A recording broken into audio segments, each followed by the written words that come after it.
iyadoo in ka badan muddo 5 bilood ay hakad ku jireen howlihii dhisme xarumaha madaxtooyada iyo baarlamaanka Galmudug ayaa mar kale dib loo bilaabay waxaana maanta halkaasi booqday madaxweynaha maamulka Galmudug iyo gudoomiyaha baarlamaanka ayagoona u kurgalayay sida ay u socdaan dhismaha xarumahaas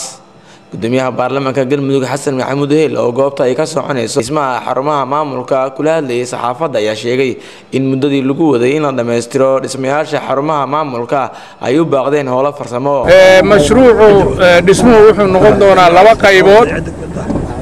maanta waxa weeye qaybtii fayskii hore ama qaybtii hore ayaa la dhisayaa waxa la hormarinayaa madaxtooyada sida aad ogtihiinna maxay ahayd xafiisyo ay dawladdu ku shaqeyso male waxay ku shaqeeyaan kulley waa guryo aysan lahayn laakiin meeshaanu waa xafiisyadii rasmiga ahaa qaybtii hore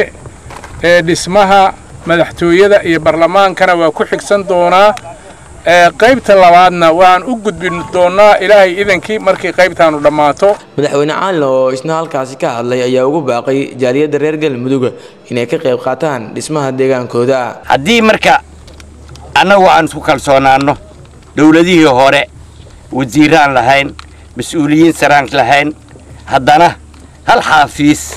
oo dawladi leedahay ama xero ciidan oo laga hirgeliyay ma aysan jirin haddii dawlad la dhaliilayay dadka laftirkooda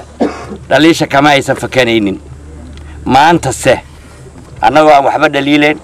dib u fiirinayn ayaa waxaan u soo istaagnay haddii alla yidhaahdo inaan horumarinta deegaanka Galmudug qayb libaax ka qaadanno deegaanka marka dadka u dhashay ee dibadaha ku nool ee diaasbarada ah waxaan leenahay aqoontoodii iyo xoogooda waa inay keenaan kana qayb qaataan dhismaha